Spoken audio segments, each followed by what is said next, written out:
something I'm very passionate about and have been speaking about over the last few years on the show has been koalas and our desperate plight to save these beautiful creatures. And um, it's just heartbreaking at times when I talk about these. But we've had the report card for 2024 come in, and this data shows that last year there were 113 koalas that died within a 6 kilometre radius of Whites Hill, which is an alarming number. And that's just not even mentioning the number of koalas who have been hospitalised due to sickness or injury, and another, hundreds more as well being rescued from the roadside and in people's backyards as well. And there's amazing people who do amazing things to help our beautiful koalas, and none better than Sharon Bartlam, who is the founder of Save the Koalas and Wallabies of Whites Hill, who I've spoken to a few times on the show and joins me in studio this morning. Sharon, thanks for coming in. Thank you for having me. Now, look, you have worked for years to improve the safety and quality of life of our local koalas. How's it going? Because it's not sounding great when I read these stats of 113 deaths in 1 year in a 6 kilometre radius. Yeah, it's unbelievable. The koala is Queensland's faunal emblem, which makes it even worse. It does. And I know rescuers have said for years about, how distressing and, the volume that they were doing, but I don't think anyone had any idea, which is why we started counting.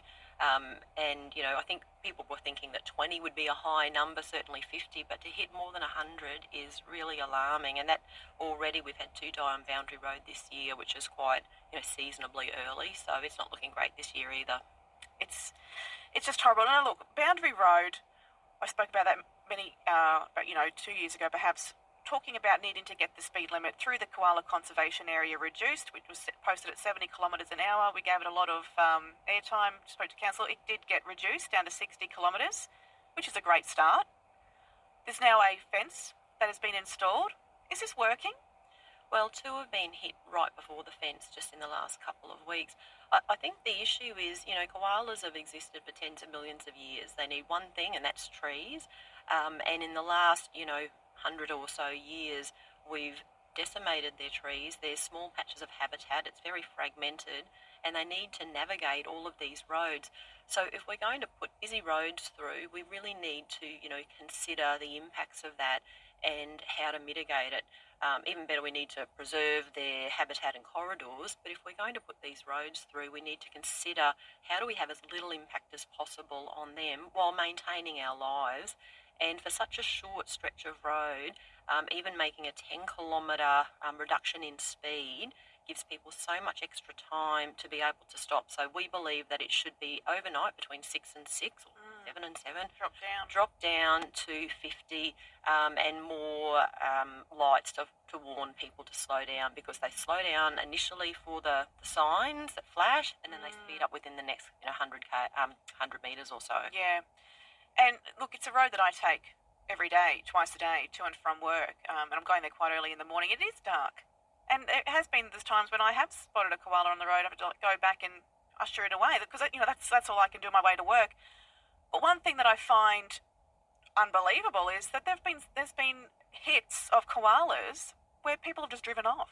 Yeah, there was one just a couple of weeks ago. Now, that poor koala was alive for some time after being hit, and even while I was collecting it, there were people that drove past, speeding past me while I'm trying to remove it from the road. So they have absolutely no chance there. But, we do appreciate the fencing going up. There are so many hotspots around Brisbane, the Old Cleveland Road, Bulimba Creek Bridge there. I think 8 have died there. They come up straight where, people are crossing the bridge. You have no chance of seeing them. And if you know that area, you would know that from a koala's perspective, they're on the ground and they just see these eucalypts in front of them and want to cross. And very similar on Pine Mountain Road, where I think 9 have been hit there and half a dozen wallabies.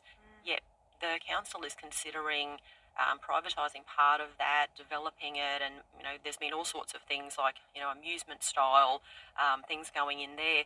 The sensible thing to do would be to plant that out to try to encourage wildlife to stay in that reserve and not introduce even more traffic. The quarry across the road is also going to be developed into housing, so that's going to go from being one of our worst hotspots to being absolutely catastrophic in the next 5-10 years, right before the Olympics. Yeah, it's just really horrible to hear so many things. Look, what are some of the benefits that can come with making our suburbs safer for koalas? So let's say, the quarry is going to be into residential. What kind of things can be combined? We know we need housing. We know all this. We're in a housing crisis. We know that things need to progress and stuff. But what can be done to help preserve the koalas from these areas? Yeah, look, we do need housing and other development, but it's about making it sustainable.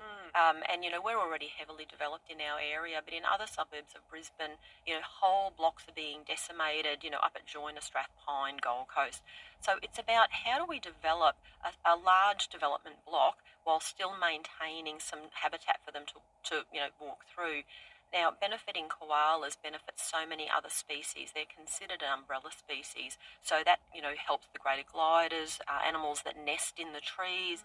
Some of these eucalypts, they take 50, 100, even 200 years to form the hollows that many of these animals need. So you can't even just offset it as a developer and, plant it out somewhere else. It will be generations, ahead before there's any benefit to some of this wildlife. But it also helps, beautify the streets. It keeps the streets much, much cooler. Of course, filters the air that we need to breathe. yeah. So there's so many benefits to other wildlife, but also to humans in doing that. Do you think that the government, the council, the developers, do you think all those people, all those companies, all come under that umbrella? Do you think they're listening? Look, I think some might be. I definitely think there's some that aren't. But I think that on paper things can look good, but on the ground it doesn't always play out as intended. Or there was a good plan, but it was poorly implemented. For example, I was looking at a beautiful eucalypt. It would be hundreds of years old, just recently covered in koala scratches, koala scat on the ground. It was not even 48 hours and that tree was knocked down. I Really? couldn't believe it. And when I looked at the development application, it was described as a mature tree. So, was the person qualified to make that assessment? I don't know. Did they know what to look for? So, I like to think that everyone intends well and maybe they just aren't great at implementing and need some assistance with that. And, our koala rescuers and the teams that support them are in a really great position to be able to provide that insight. Hence the reason that we've developed this, very significant scorecard, which we've passed on to the council, state and federal government, because, we've got those insights on the ground that Yeah. otherwise people sitting at desks may not have. No, may not know. And you've got the photos as well. There's so many beautiful. Well, unfortunately, there are the not so beautiful photos where and it's good to see. I think it's a real sort of reality check when you do post the photos up of the injured koalas, and to think that someone could potentially have hit that and let it go, just kept on driving off. But it's a beautiful thing to be able to see it, and I feel as though you can't unless you do see it, unless you are in those areas and you are seeing koalas running along the ground and in the spots, you just forget it. It's not on your mind. Every rescue that we go to, I would say that more than 90% of people say this is the first time they've seen a koala, whether it's Yeah. a healthy one, a sick one. So I'd encourage people to get out. The Whites Hill group, and there's also groups at Mount Gravatt and others, do free guided walks so that people can see them. But, it's really heartbreaking. There's been twice that I've sat out on a road, overnight to protect a koala until it left or the traffic died down. And then within 48 hours, one has been killed there. And we try not to show anything graphic on the page, but certainly to, show the personalities of some of these koalas. They're almost like your pets. They have very different personalities. Some are stubborn, some are, nonchalant, some, don't really care. So, definitely, you really form a bond with them once you get to see them. Yeah, you so do. And they're a little bit scratchy. They're a little bit clawy as well, but they're just so beautiful, and not a lot of people realise that they're endangered. Yeah, they were vulnerable for 10 years before they were endangered, and now they're projected to be extinct in the wild by 2050. So, yes, we need to do something and do it urgently before it's too late to make a difference.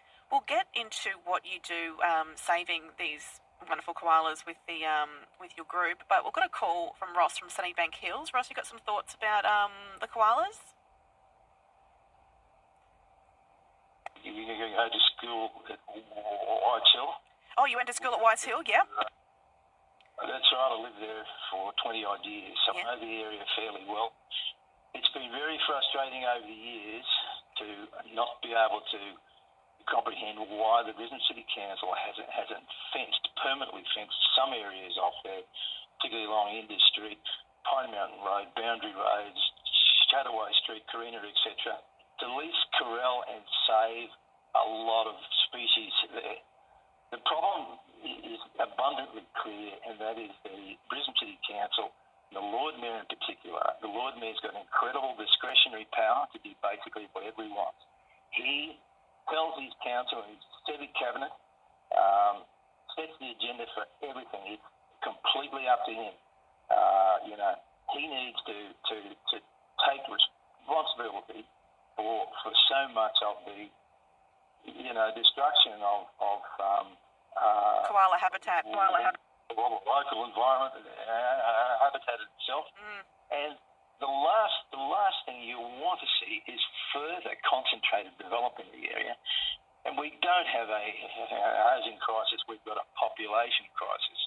Packaged to look like there's a housing shortage. So I don't buy that either. But it's up to Lord Mayor Schrinner, do something about it, pal, and stop being so weak. Yeah. Very strong words there from Ross from Sunnybank Hills. Thank you for calling in. Sharon, you got any thoughts on what Ross just said? Yeah, thanks for calling, Ross. Definitely there are more things that can be done around, council land, replanting, building corridors, and also fencing. At a state government level as well, it's about, putting in better protection. They have the strongest protections so far, but it is simply not enough to prevent just mass destruction of habitat. So we need to have development that is sustainable, where this wildlife can survive during and after, so that they can connect with their corridors. I was looking at two pieces of habitat in the middle of Queensland the other day, and a koala has to navigate 5 kilometres of livestock to navigate between two areas of habitat with almost no trees to get off the ground.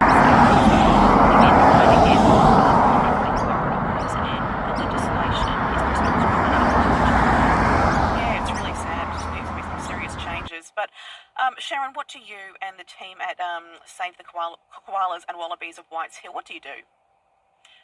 So it's a group of local community members. So we're advocates for koalas. We try to educate. We liaise with different levels of government. We have a number of members who've also branched out into helping local rescuers, and that's where a lot of those numbers have come from. We camp out on the sides of roads to protect them until they can cross to safety or until traffic dies down.